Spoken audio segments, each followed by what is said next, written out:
Mm, mm, mm, mm, mm.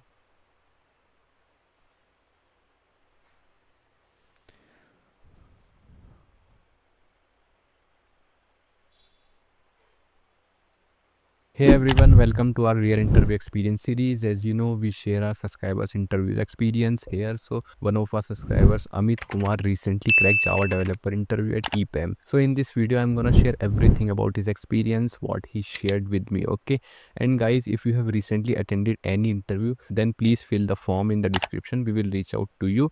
You can choose to share your name, photo, and LinkedIn profile, or share your experience anonymously. We are also giving gift cards to the participants, so don't miss out and don't forget to subscribe to catch more videos like this. So now let's get started. So basically, he applied through Naukri.com for a role open for 3 to 7 years of experience. After applying, he received a phone call from HR, which basically his telephonic round. During this round, HR asked about his skill set, notice period, and location preferences. After that, he received a mail regarding interview schedule. He had two technical rounds, so I am summing up all technical questions from these two rounds and going to share with you one by one with detailed explanation. Let's start with the core Java. So first interviewer asked difference between abstraction and encapsulation. So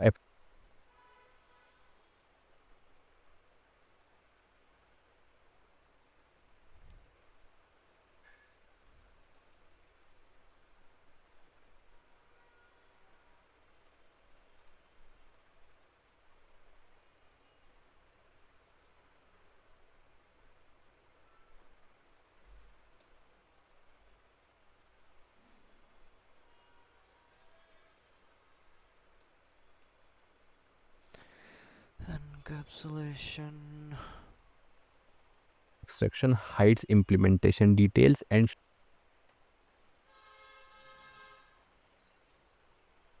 shows only essential features like a TV remote hiding internal circuits, whereas encapsulation binds data and methods together. You one summing up all technical questions from these two rounds and going to share with you one by one with detailed explanation. Let's start with the core Java. So first interviewer asked difference between abstraction and encapsulation. So abstraction hides implementation details and shows only essential features like a TV remote hiding internal circuits, whereas encapsulation binds data and methods together, restricting direct access like a medicine capsule protecting its content. Then he asked, can we achieve encapsulation without abstraction? If yes, how? So yes, we can we achieve encapsulation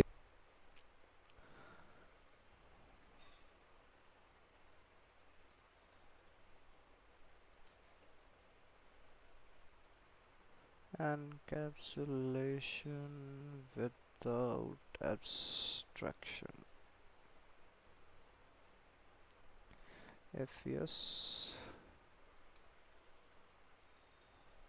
then how? My god. without abstraction? If yes, how?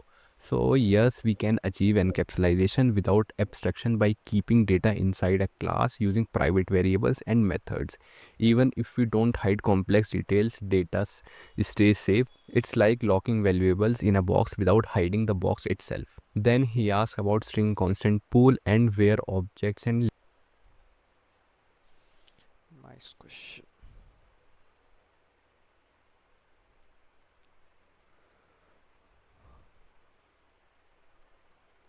String constant pool and where objects and literals are stored. Objects and literals. Object और literals heap memory में store होता है और जो string constant pool है उसमें हमारे non non instantiated object of string reside करता है. literals are stored. So the string constant pool is a special memory in Java where setting literals are stored to save space.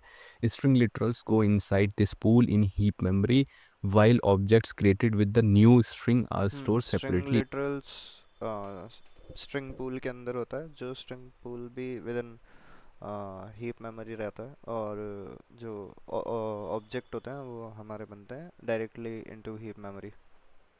in the heap. Okay. Then moving ahead, interviewer asked, can interface have private methods? So yes, an Can interface interface have a private method?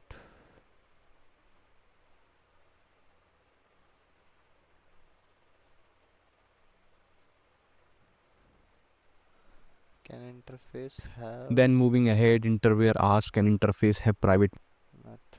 Can have private methods? Yes. methods? So yes, an interface can have private methods in Java, especially from Java 9. These methods help reuse code inside default and static methods, but cannot be accessed outside the interface.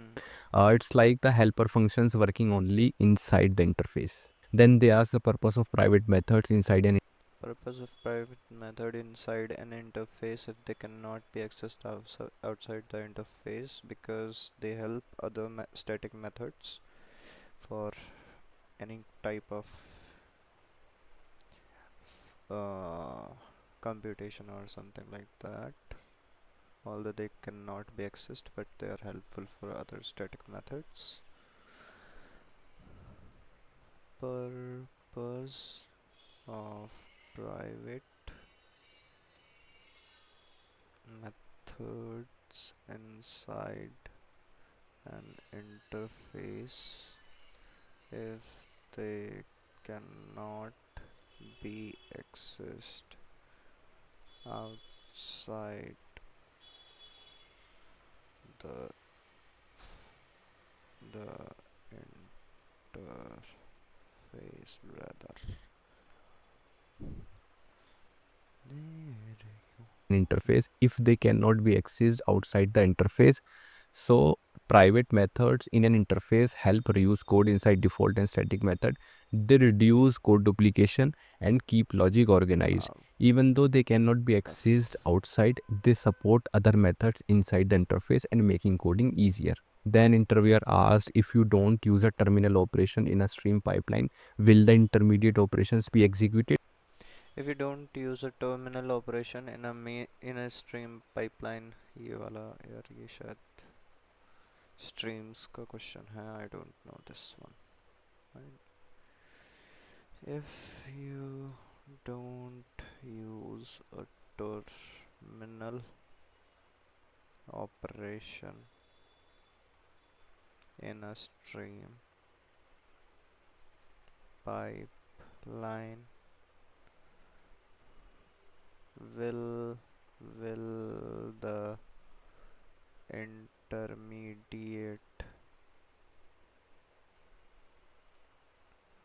operations be executed? If you don't use a terminal operation in a stream pipeline, will the intermediate operation be executed? Why or why not? Amazing. Just a second, guys. So this is a Java 8 question. So no intermediate operations won't run without a terminal operations because stream uses lazy evaluation. They only execute it when a final result is needed. It's like a TV remote. Pressing buttons does nothing until you turn on the TV. Okay. Then he asked to explain internal working of hash map in detail. So Oh a yeah. hash map stored 39. The explain in internal working of hash map.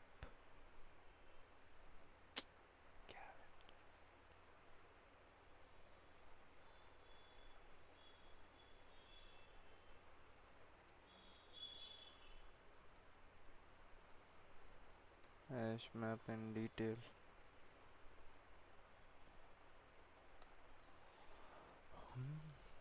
Stores key values pairs using a hashing technique. It uses an array of buckets and node, we call it linked list or tree, to handle collisions. When adding data, it calculates a hash code for the key and places it in the correct bucket. Then they ask if two keys have the same hash code, how does hashmap store them internally?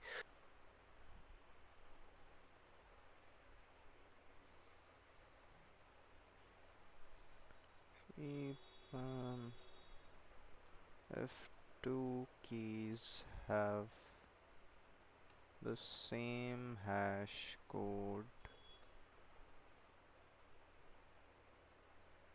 how does ha- hash map store them internally?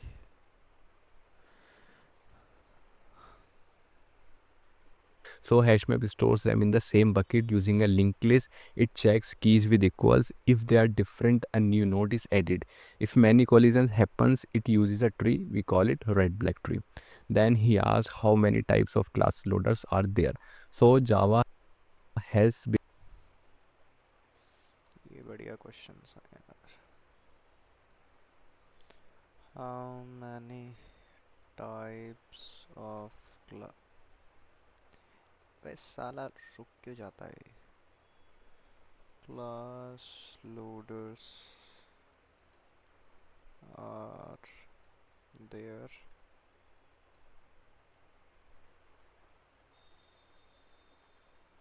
basically three main types of class loaders. Bootstrap class loaders that loads core Java classes like java.lang from the rt.jar. Extension class loader loads classes from the ext folder. Application class loader loads user defined classes from the project's class path. Then he asks what happens if two different class loaders load the same class. So they then he asks what happens if two different class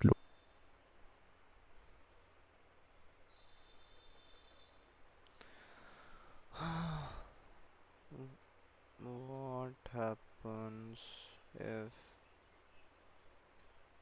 two class loaders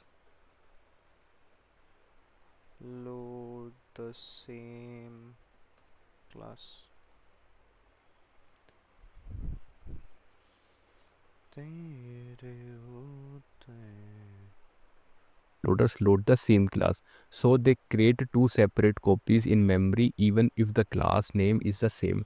Java treats them as a different classes which can cause class cast exception when trying to typecast between them. Then he asked to explain the solid principles. So solid principles improve code quality. explain solid princip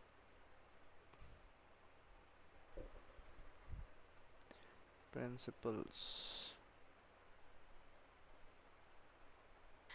Single responsibilities keeps classes focused. Open close allows extension without modification. List of substitutions ensures subclass compatibility, and interface segregation avoids unnecessary methods. And the last one is dependency inversion, which promotes abstraction. These ensures flexibility, scalability, and maintainability. Before moving ahead, guys, I would like to share one important thing with you. Actually, we had launched complement Nine, nine. interview and security. The big MNCs. So Big now moving MNC. to our interview.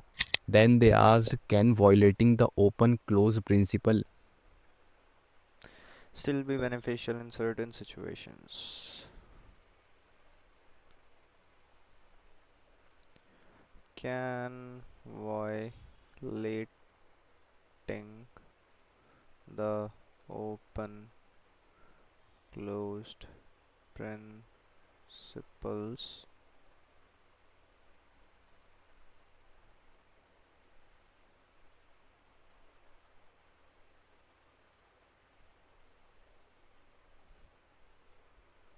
still be beneficial? Beneficial की spell in certain situations.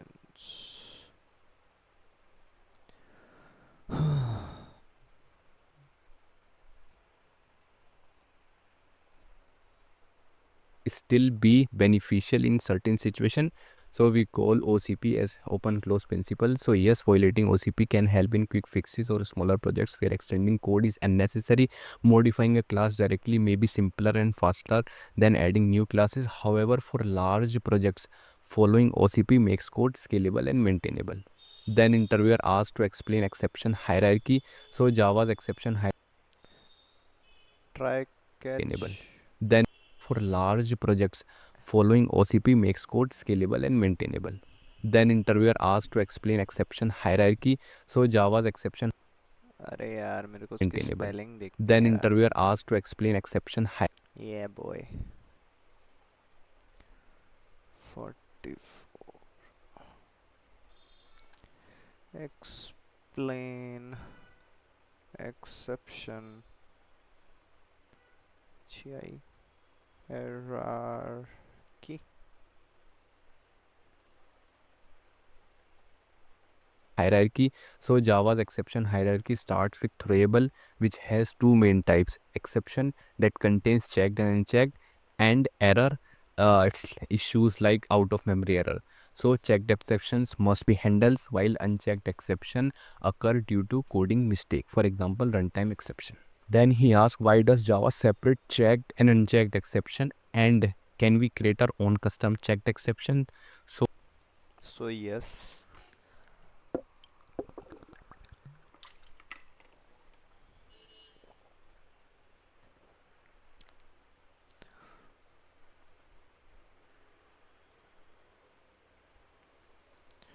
Why does Java separate checked and unchecked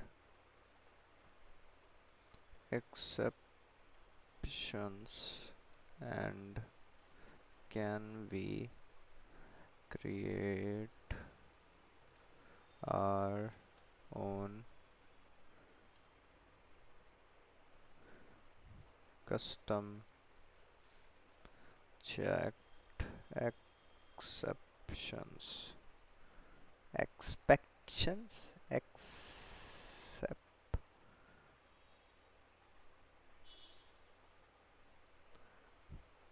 Exception.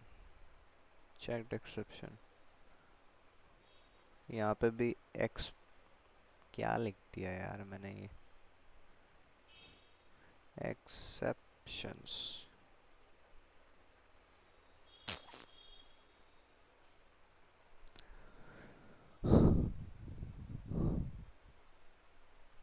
So Java separate checked exceptions to ensure important errors are handled, while unchecked exceptions come from coding mistakes.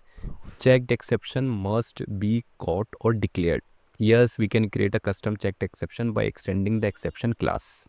Then he asked about the collection framework hierarchy. So Java's collection About collection framework hierarchy.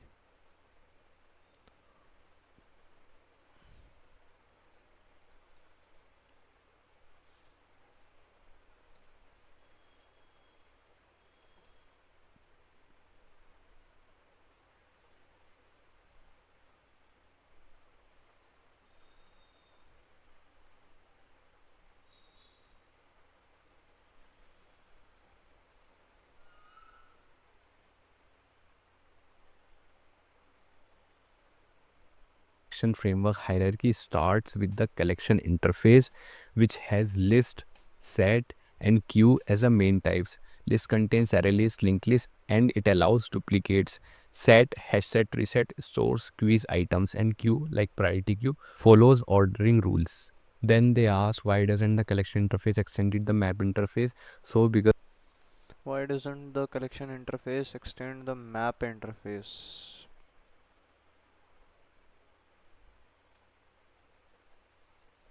The collection interface extends the map interface. ऐसा क्यों होता भाई? because they serve different purposes. Collection stores individual elements while map stores key value pairs. Since their structures are different, keeping them separate makes a framework more flexible and easier to use. Then he has the difference between hash map and tree map with order of time.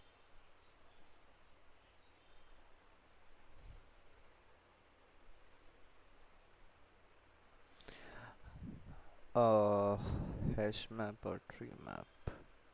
Hash map uh, without sorted store करता है की value pair, और जो tree map है वो sorted की value pairs को store करता है, मतलब सॉर्टेड कीज को स्टोर करता है। एक्चुअली की वैल्यू पेयर तो दोनों में होता है।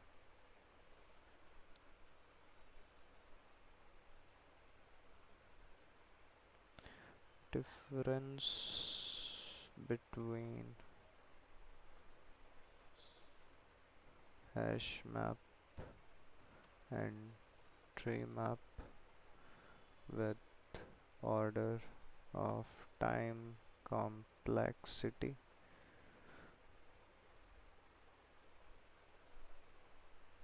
of retrieval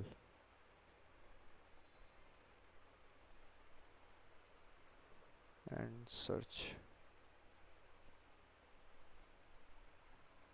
Time complexity of retrieval and search. So hashmap stores data without order and has O1 time complexity for retrieval and search using hashing, whereas treemap keeps data sorted and has O log n time complexity because it uses a red black tree for storing key value pairs. Then interviewer asks, can we store null as a key in a tree?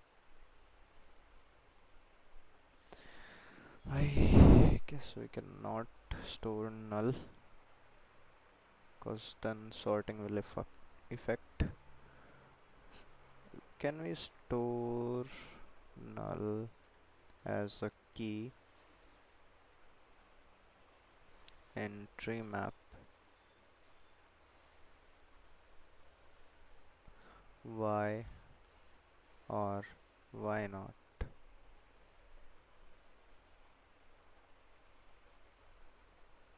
Tree map. So no, tree map cannot store null as a key because it uses red black tree for sorting and null cannot be compared to other keys. However, hashmap allows one null key since it doesn't need sorting. Then he asks the difference between microservice and monolithic architecture.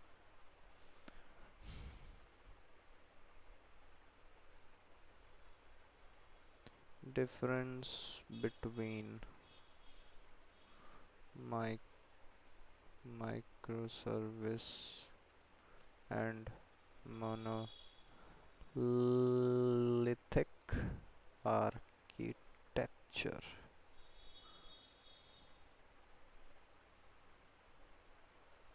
अरे यार क्या चल गया? Hey everyone, welcome to our real interview experience series as agencies interviewers. Court option checked exceptions must be handled.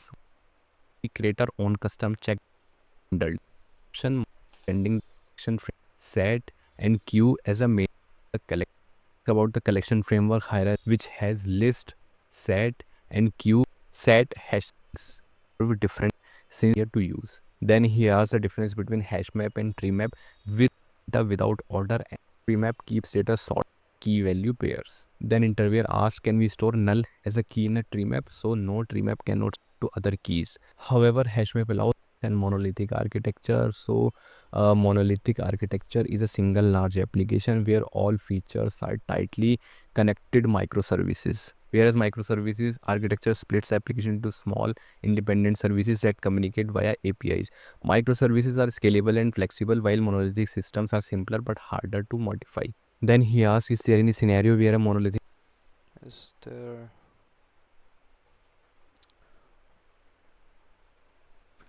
is there any scenario? अरे यार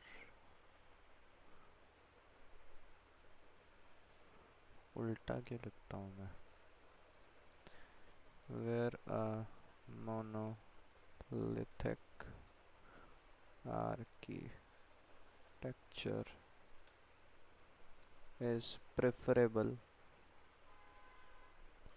preferable over micro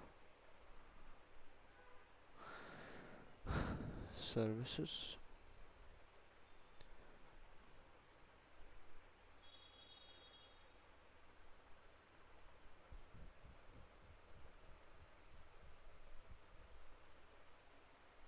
Monolithic architecture is preferable over microservices. So yes, monolithic architecture is better for small applications, fast development, and low maintenance projects. It's simpler, easier to deploy, and avoids the complexity of managing multiple services. Startups or internal tools often use monolithic architecture for quick development. Then he asked, can a Spring Boot application run without the Spring Boot application annotation?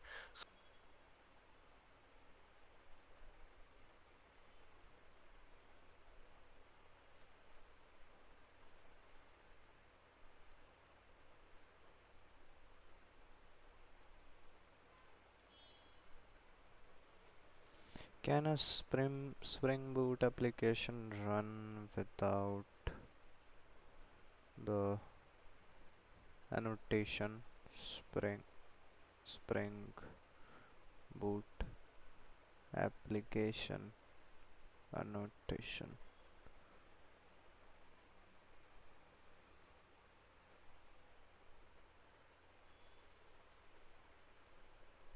So yes, a Spring Boot application can run without Spring Boot application annotation by using configuration annotation, enable auto configuration, and component scan separately. These three annotations. So these three annotations together provide the same functionality, but Spring Boot application makes the setup simpler and cleaner. Then he asked, what is dispatcher servlet? So dispatcher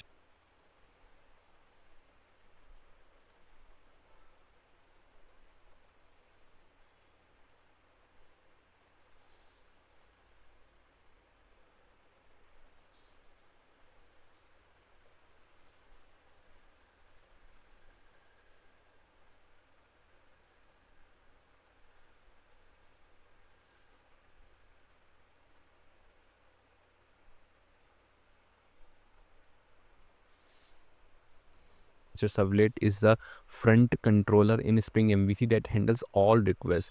It forwards requests to the correct controller, processes responses, and returns a result. It acts like a traffic controller, managing the flow between users and the application. Then they ask about the difference between request param and path param.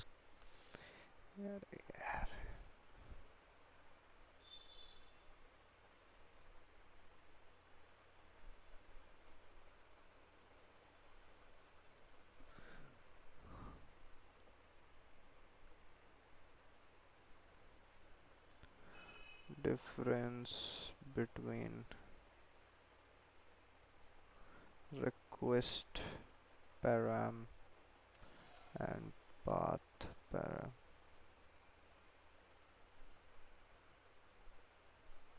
So request param is used for optional query parameters in URLs. For example, question mark ID is equal to 10, while path param is a part of the user. We just pass slashes. Request params are flexible, while path params are used for specific resource identification. Then he asked, can we use request param and path param together in a single method? So yeah. Obviously, bro. Can we use request params and path params in a single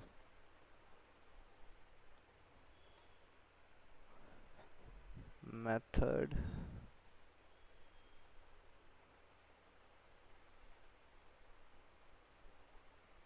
Yes, we can use request param and path variable together in a method. Path variable gets values from the URL, right? Whereas request param gets query parameter like ID is equal to 10. They serve different purposes and can be combined when needed. Then he asked, explain a Spring MVC architecture. So Spring MVC architecture follows the model view controller, that is MVC Spring MVC architecture combined when needed. Then he asked, explain a Spring MVC.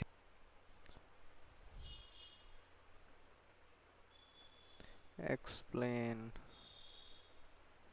Spring MVC architecture.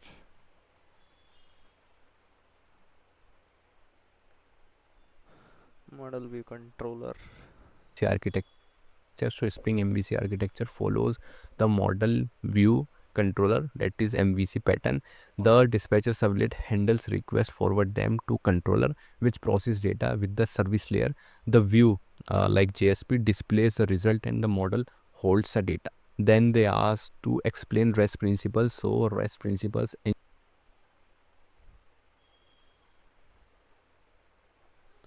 Explain rest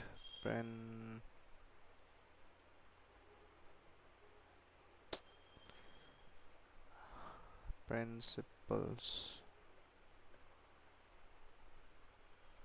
ensure efficient web services.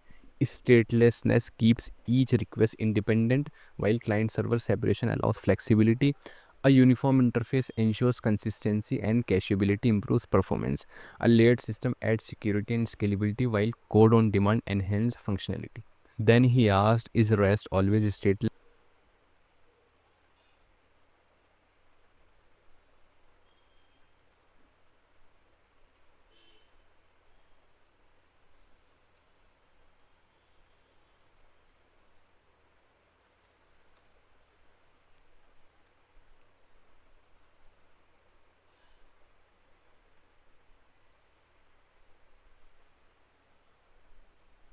Can a REST API maintain a session? So REST is designed to be stateless, meaning the server doesn't store client session data.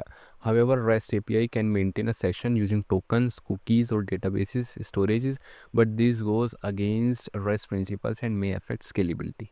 Then he asked what happens if a circuit breaker remains open for too long. So if What the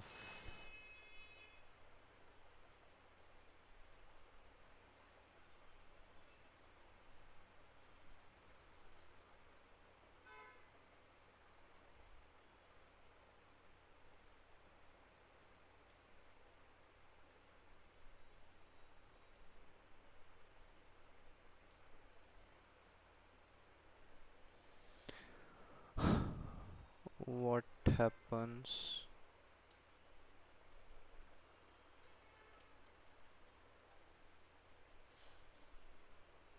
if a circuit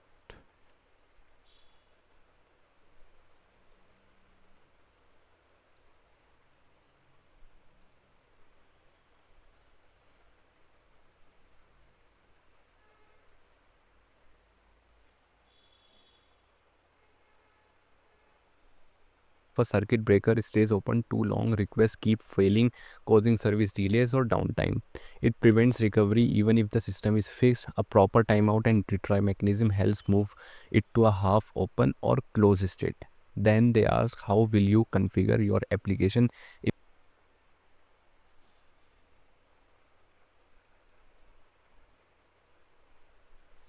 how will you configure your application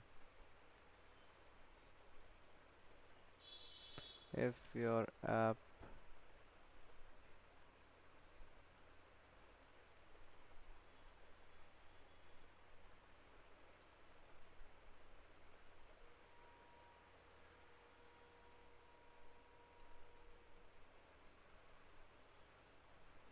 how will you configure your application if your app different databases for different क्या है question नहीं है how will you configure your application if your app different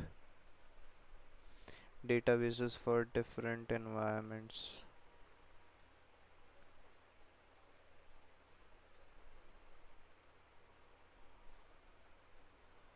If your application different databases for different environments, so use Spring Profiles to configure different databases for different environments.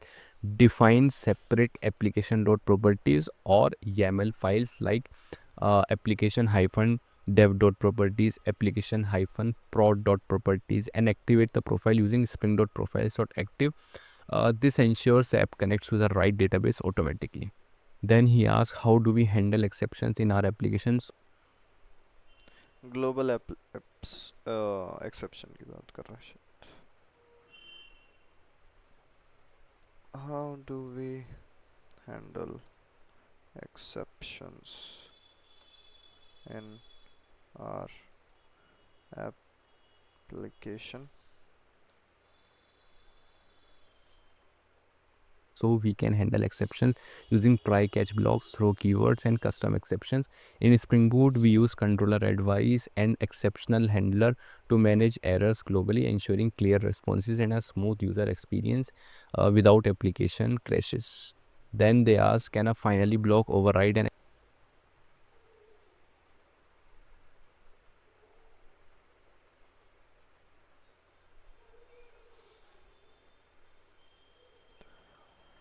Can a finally block override and accept?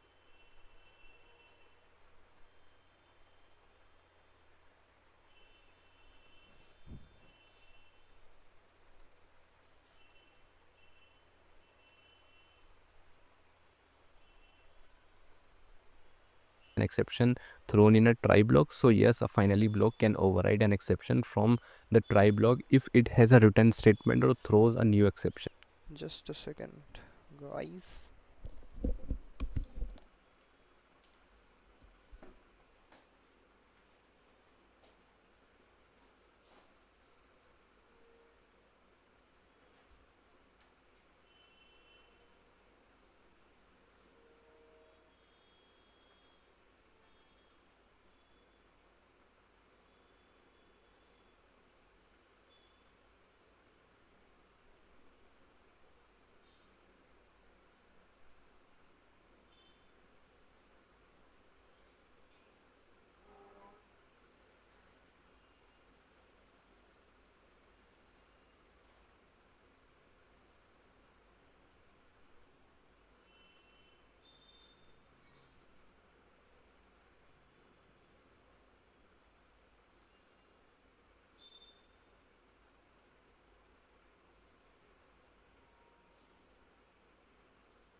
However, this is not recommended as it can hide important errors and make debugging difficult. Then he asks how transactions are handled in your application. यार ये बहुत important question है. EPAM, how transactions.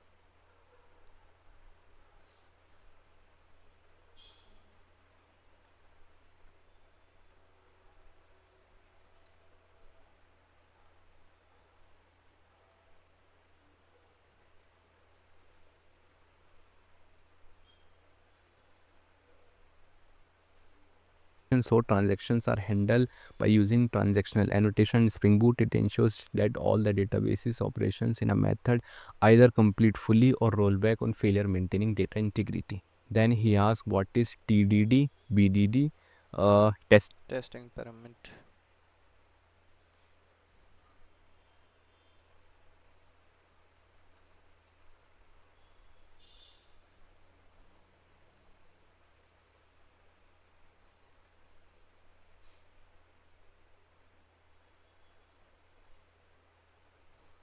testing pyramid. So TDD, that means test driven development, writes test before code, whereas BDD, behavior driven development, focuses on user behavior using simple language. The testing pyramid suggests more unit tests, fewer integration tests, and the least UI tests for efficient software testing. Then he asked what is acid property.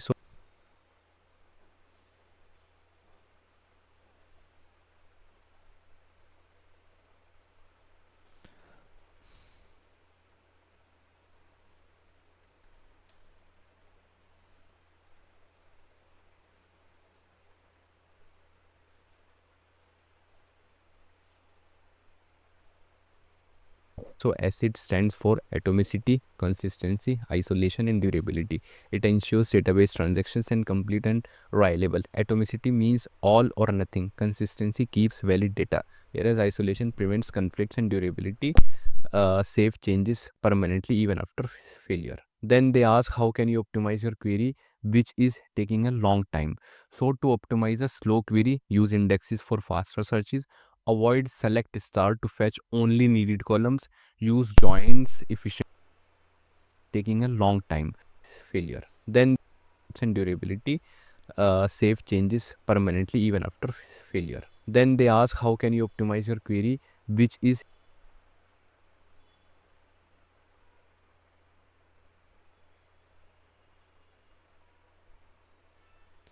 How can you optimize your query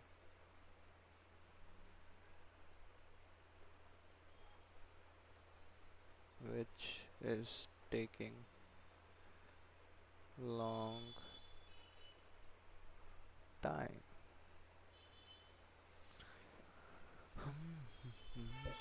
taking a long time. So to optimize a slow query, use indexes for faster searches, avoid select star to fetch only needed columns, use joins efficiently, filter data with where limit results, and analyze execution plans to find bottlenecks and improve performance. Then he asks monitoring tools I have used in my project.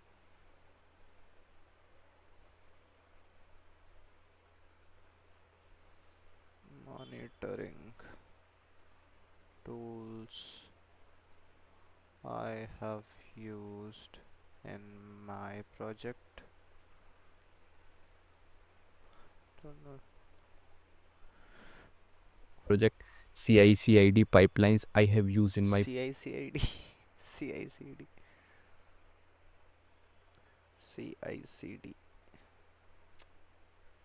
CICD pipelines I have used in my project. अरे कहाँ लेकर आऊँ?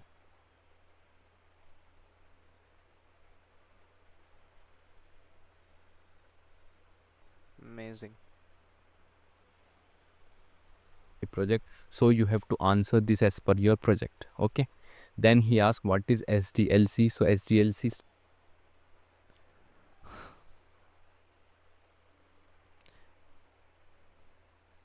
What? What the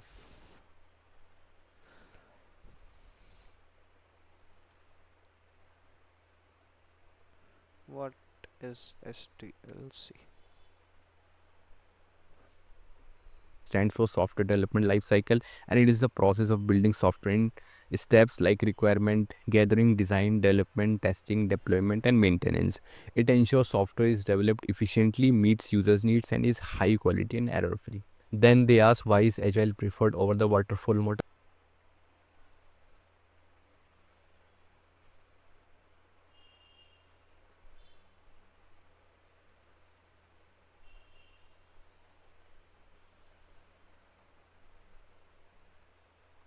अरे over the waterfall, ये तो मैंने कभी सुना ही नहीं.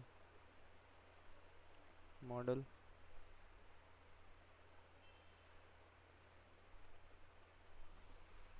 So agile is preferred over waterfall model because it allows faster development, flexibility, and continuous feedback, unlike waterfall where changes are hard after planning.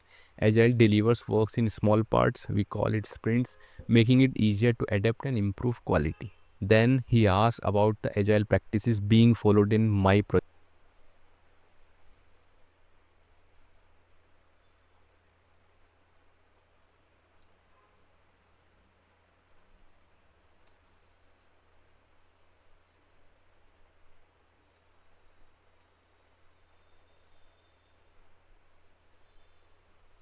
project, so you have to answer this as per your project. Thank you. Then he asked a rainwater trapping अरे यार,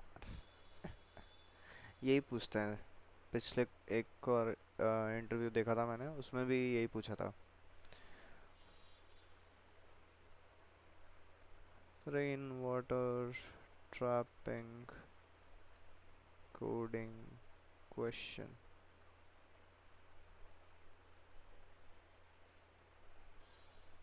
coding questions, so I will provide a link to get this in the description. So guys, this is all about EPAM technical interview experience, and don't forget to check interview preparation kit below in the description. Thank you. You are so amazing brother.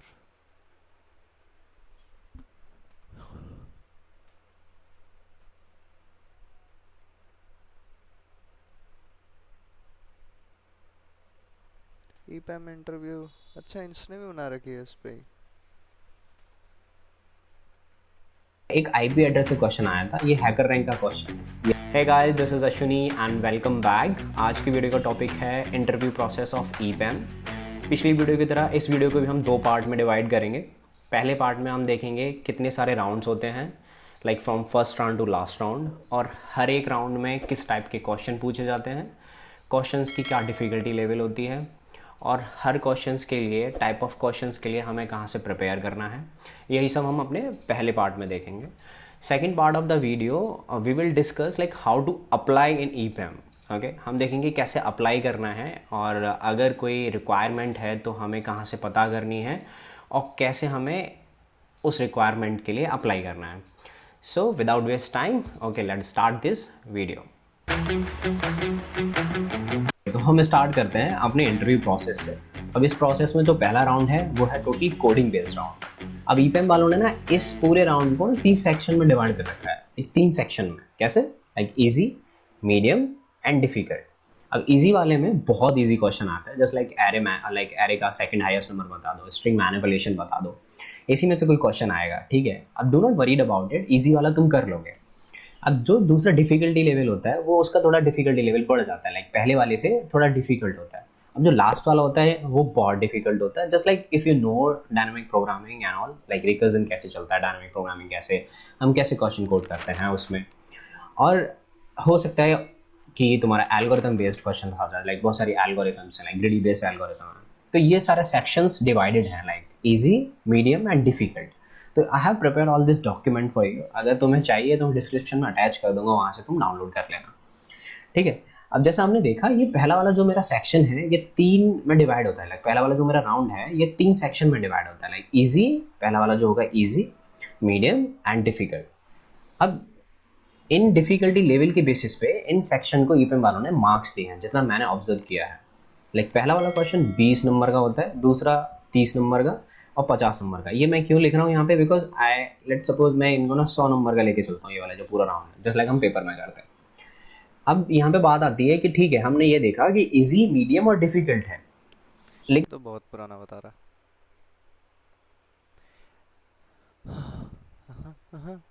ईपैम, how to crack EPAM. once Hi everyone. Hi Ashish. So I'm Shalini, currently in my 4th year. I'll be graduating in 10 days, and I am currently interning at EPAM Systems, and it's been 4 months since I'm interning there as a software engineer. Intern का अलग होता है brother, intern का अलग होता है।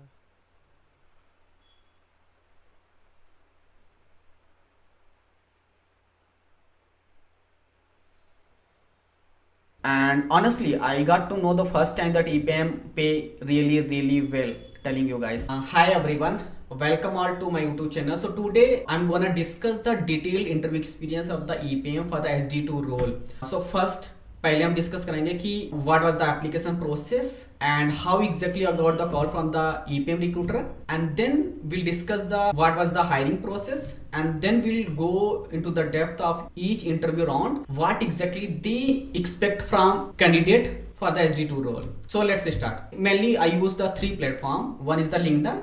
एक LinkedIn use करता हूँ heavily. I use LinkedIn heavily. The second I use the InstaHire and third little bit I use the Naukri.com. So मैंने तीनों प्लेटफॉर्म पर मेरी प्रोफाइल 100% अपडेट है. वेरी वेल आई मीन हर चीज को मैंने 100% वहां पर मैंने मेंशन कर रखी है. All these three platform mostly 99% cases में रिक्रूटर ही रीच आउट कर लेते हैं. So for the EPM also उसने बताया कि उसने मेरी प्रोफाइल किसी एक प्लेटफॉर्म पर देखी है और वहां से मुझे रीच आउट किया है कि are you looking for the SD2 role और not, are you interested to giving the interview for the EPAM for the Amazon client.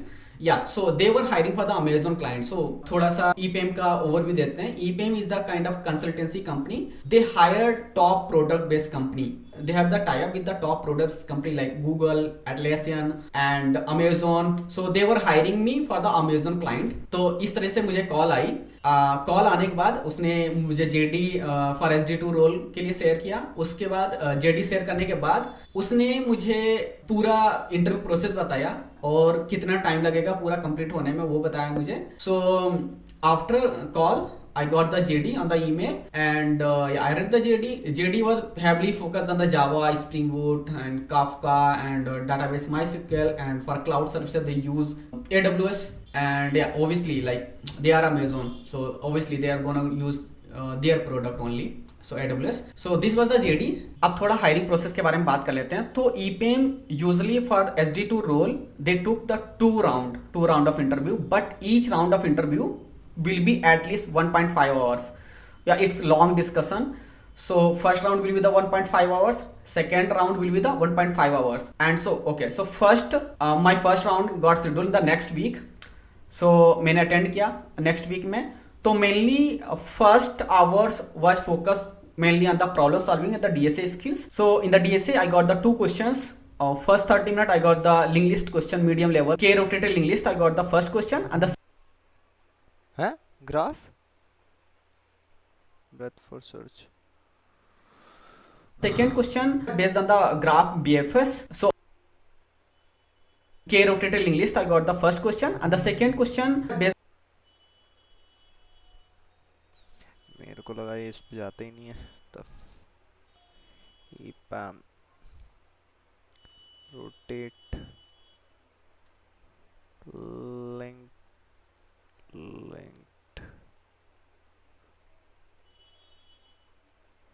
हाँ भाई ये करा ले तू पहले.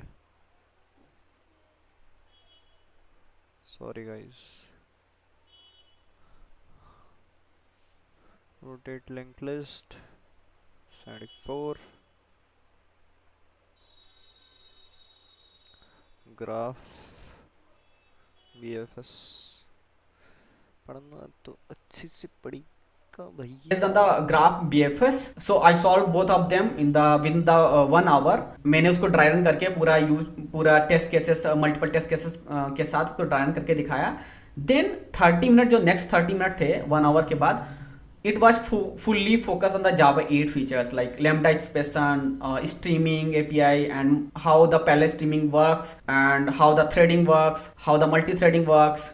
So all the questions mainly focus on the Java 8 features. So if you are going for the EPM Java developer role, अगर JD में Java mentioned है तो I would suggest you कि go through all the questions, interview question related to Java and all the concept related to Java and Spring Boot also and Hibernate and whatever you have mentioned on the resume also. Go through all the concept, all the questions, all those skills that you have mentioned on the resume.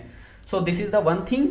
So I cleared the first round with very positive strong hire. Then for the second round he called me that feedback is positive. Next week में मेरा second round schedule हो गया. Second round में mainly first hour was focus on the completely low level design skills. So low level design में he asked me hotel booking system. He asked me directly design the hotel booking system.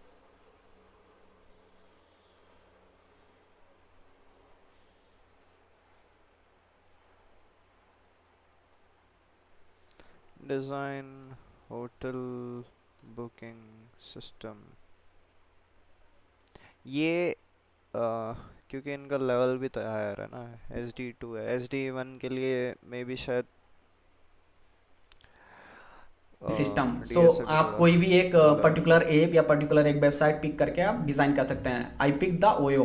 सो या it was the long 1.5 hours discussion, multiple approaches, kind little bit उसने pseudo code भी मुझसे पूछा कुछ features के लिए। We had a long discussion around one hour for the low level design skill for the hotel booking system. जब ये खत्म हो गया discussion, then next 30 minute he ask me completely the project depth में। जितने भी हमने फीचर बनाए थे, जितने भी माइक्रो सर्विसेज बनाई थी, उन माइक्रो सर्विसेज को उसने डिटेल में डिस्कस किया और क्या क्या हमारे चैलेंजेस थे। Kind of culture fit type के क्वेश्चंस भी उसने पूछे बहुत सारे कि did you ever got the conflict with the manager, did you get ever conflict with the other team mate, how did you handle those kind of situation, and what do you think about the feedback, how should it be given to the other teammate, and how you should take the feedback, all those things. Mainly kind of the fitment in next 30 minutes, mostly project discussion and team fitment kind of the questions.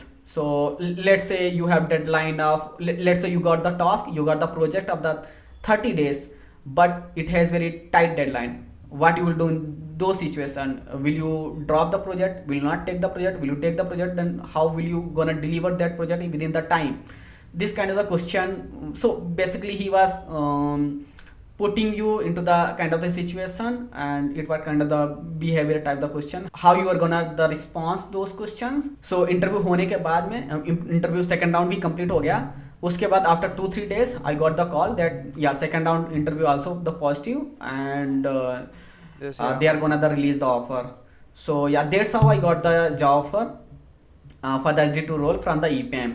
And now for the preparation point of view, I would suggest only one thing: keep the DSA short. At least medium level problem you are able to solve in the within 30 minutes. You are good to go for the EPM, and keep the low level design skills very good. If not good, at least you know how to approach the problem, and how to design the schema, how to design the entity, and if any features, so those kinds of features, how you gonna approach those features. Now let me tell the resources how you are gonna approach. Okay, so DSA and low level design skills very important because it is SD2 role. No SD2 role you are able to crack without low level design skills. You have to prepare low level design skills. So low level design skills and the tech stack. If it's Java, it's win. I mean, it's the very huge advantage for you. So I have experience in the Java, so that's why EPM was very aligned to my profile. तो जावा में आप पूरे जावा 8 के features, पूरे जावा 7 और जावा 8 में क्या difference था, जावा 8 आया तो क्यों आया, क्या जरूरत पड़ी उसकी, एंड देन स्प्रिंग बूट के all the interview questions, all the concept, transaction management, isolation level कितने होते हैं हमारे, कॉन्करेंसी कैसे हैंडल करते हो जावा में, मल्टी थ्रेडिंग के सारे कॉन्सेप्ट, और थोड़ा लॉकिंग वॉकिंग भी देख लो थोड़ा से अच्छे से. So all the spring boot questions. Also, if you have mentioned the Hibernate, then go a little bit the why the Hibernate needed, Hibernate and the JPA, all the interview questions, and then MySQL queries. Yeah, they're gonna ask MySQL questions also. So yeah, MySQL questions. Basically, all the tech stack related question, be prepared before the interview. Now let's go to the for the low level design. Everyone knows, I think, DSA, how to prepare the DSA. There is no shortcut. You have to practice. Just keep practicing the DSA. That's it. For the low level design, go watch the Sriyan's video. I think Sriyan's video is enough. Concept and coding by the Sriyan's is enough for the low level design skills. Not just watch the video, code it. Code into your machine, local machine. And once you code, once you go through all the playlist of the Sriyan's, then search on the internet and try to explore more questions. Try to see how other people approach the different kind of the question of the low level design skills. Like there is a website, I think WebTech. Go through that website also. Before going to the interview, I would suggest you, before 1 week or 2 weeks, go through all the low level design question. Like search on the internet top 5 questions of the low level design skill, top 10 questions, top 10 most asked question in the low level design interview round. I think this is more than enough to crack the EPM SD2 role. And honestly, I got to know the first time that EPM pay really really well. Telling you guys, like it pays equal to any pro database company, any top pro database company for the SD2 role. At least I can tell about the SD2 role. I'm not sure about the what they pay on the SD1 and the entry level, but yeah, for the SD2 role they pay very good. So yeah, that was the whole interview process. I think I shared everything. I shared the application process. I shared the interview experience of each round and what they expect exactly in each round. And yeah, I also shared the little bit resources also. For the resources, I will be creating the separate video, dedicated video for the DSA, how to prepare the DSA, prepare for the low level design interview, how to prepare for the machine coding round, how to prepare for the system design round, and how to prepare kind of the team fitment round. No one talks about that. I will be creating the dedicated video for all these rounds. And yeah, so for now I think we can end this video. Thank you guys for watching. Thank you so much, brother. Ashish Sharma. To some health issues, I decided to take break because my job was demanding the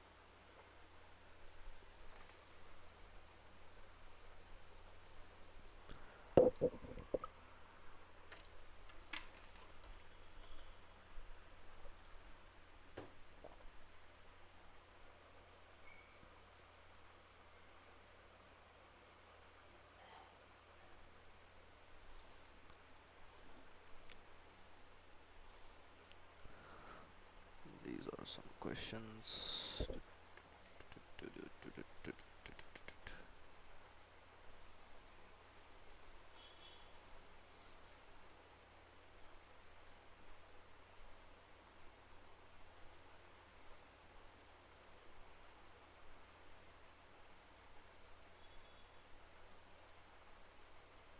Amazing.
So today we will talk about a string buffer and a string builder class. So this both classes are used in Java for string manipulation. So here I have created the simple object for buffer and builder, and I'm just passing.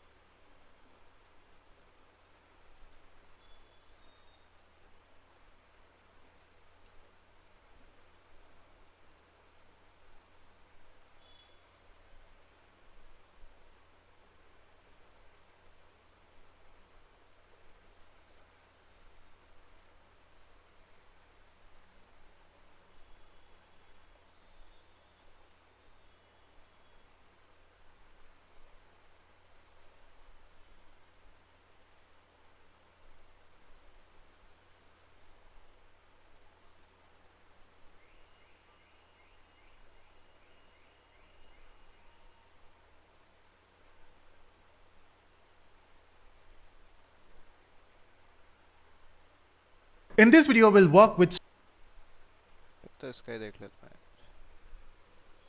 अरे यार ये थोड़ा सा हो जाएगा ना यार। classic one string. So the most common method used in both string buffer. So what we have is we have a string and we have worked with it, right? So what I will do is remove everything and let's work with string buffer. So I will say string buffer and let's create a reference for it equal to new string buffer. Now when we talk about string buffer, of course, in this string buffer, you will have a string and which is actually mutable. You can change it. Now to make it more efficient, you know what string buffer does? String buffer will give you a buffer size, okay, which is of 16 bytes. So I can just try to print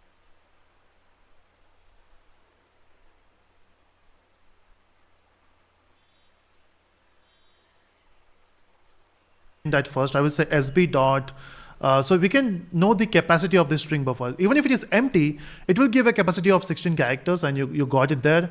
In fact, you can also provide some initial string here. So let's say if I say Naveen here, now Naveen is of 5 characters, right? This is how you basically create a string buffer. In bracket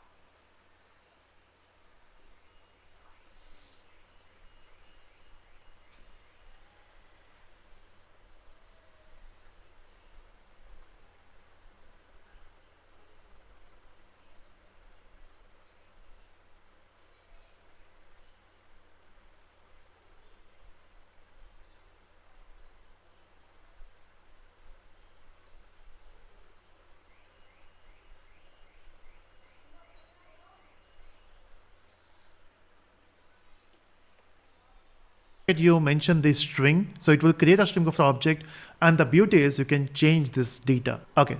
Now the thing is, if we talk about capacity, what it will be. So capacity should be still 16, right? No, it actually changes. If you can see, the capacity will become 21. Just a second.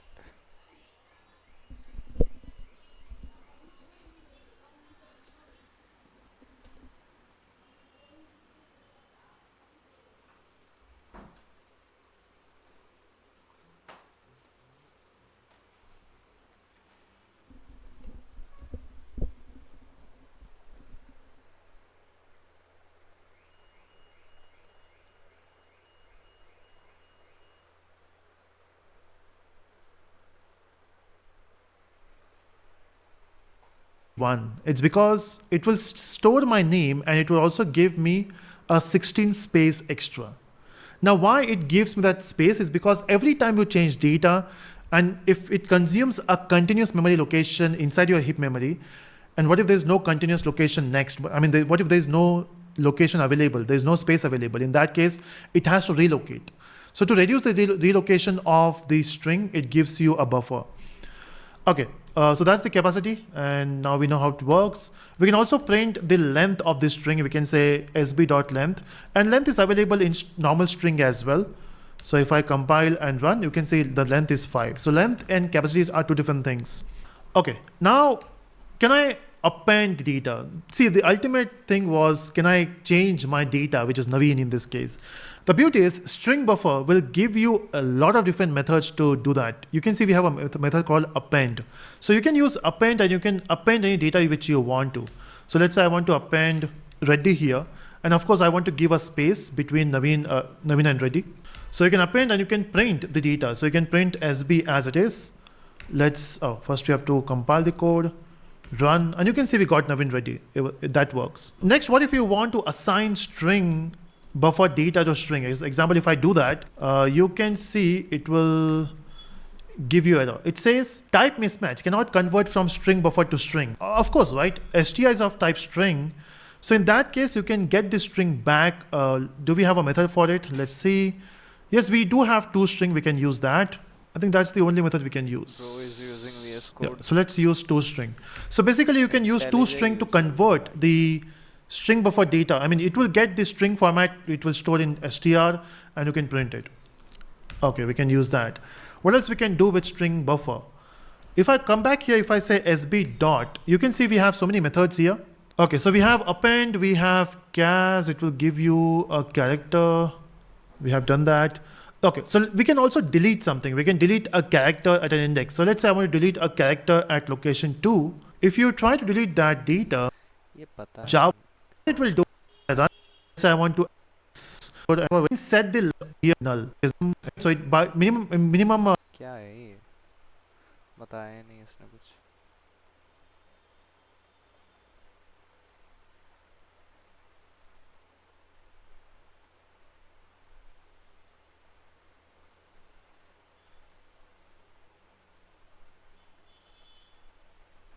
अच्छा ये खुद ही बता रहा है तो यही use ले लो ना। classes is append, so you can append any string to your existing string. So if I'm passing here, and then we can convert this object to string. So if I'm doing object string buffer dot to string, so it will basically give me the concatenated string. So if I run this, so it will give me buffer object. And the same thing works for a builder also. So both have the common methods. We'll run this one.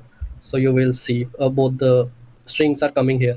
So you have to remember one thing. So whenever you initialize the object, right, the length of this object will be 16 plus length of your string in the constructor. So in this case, our length is 6. So the total length of this object will be 16 plus 6. Uh, so it will be 22 22, right? So we can ज़्यादा। use capacity method here to actually check the length. So if I do it here and I will capacity। run this one, so if you see here, the capacity of our object is 22. And the next commonly method used is insert method. So if I go here and see insert, and if I want to insert in the starting, let's say buffer, right? So if I will run this now, so it will insert the buffer in the starting of my string. The most important concept, right? String buffer, if you see here, I will go to append method. So the append method or all the methods, if you will see in the string buffer class, are synchronized. Like that's why string buffer is thread safe, right? So it's good for multi-threading environment because it provides a support for synchronization. And if I go to string builder methods, so there is no support for synchronize. All methods are simple, right? So that's why string builder should be used for single thread, right, environment. And that's why string builder is faster than string buffer. So if interviewer I'm just writing this down। will ask you, can you show me the code snippet which will prove that string buffer is thread safe, right, and string builder is not? So I will remove all this code. So let's write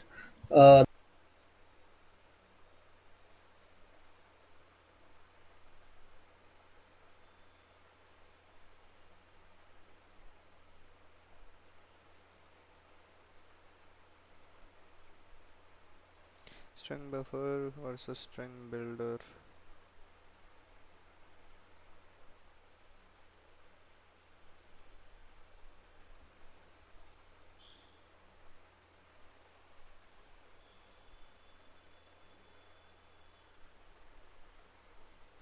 string buffer has synchronization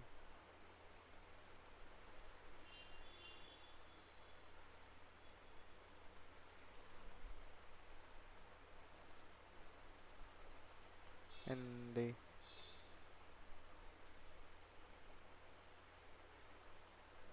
methods of it, so it offers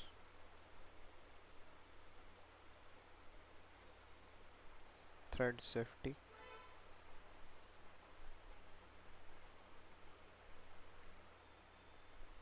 whereas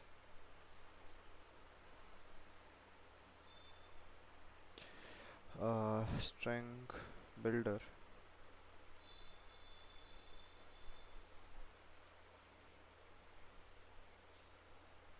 has no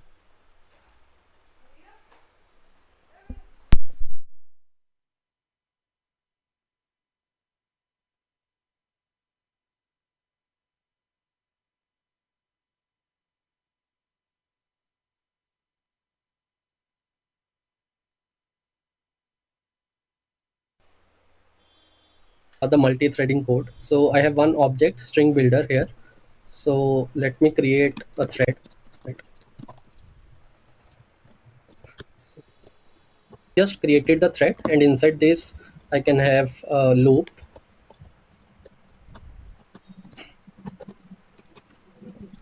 So here I have written the loop which will run 1000 times, and it will append, let's say, any character A to this string builder object. Okay. So if I go here, copy the method, so I will create the other thread which will also do the same thing, and it will also append one character, let's say B, to the same string builder object. Okay. So now I will start this thread, then I will start the other thread, and now once it is started, so what I will do, so I will wait for both the threads to complete. So I will write exception.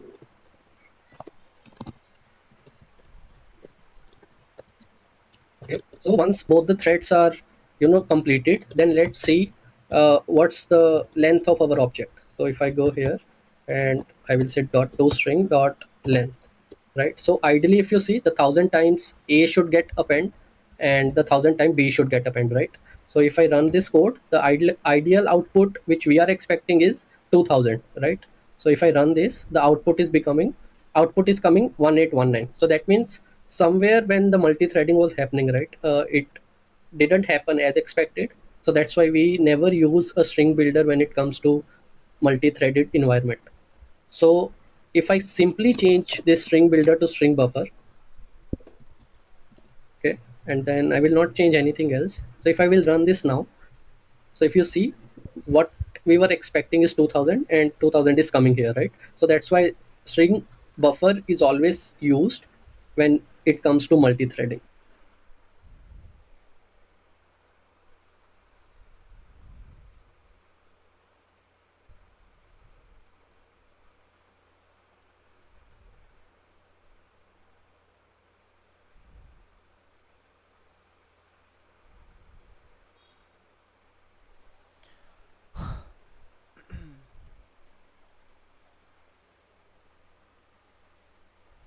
Hi guys, so today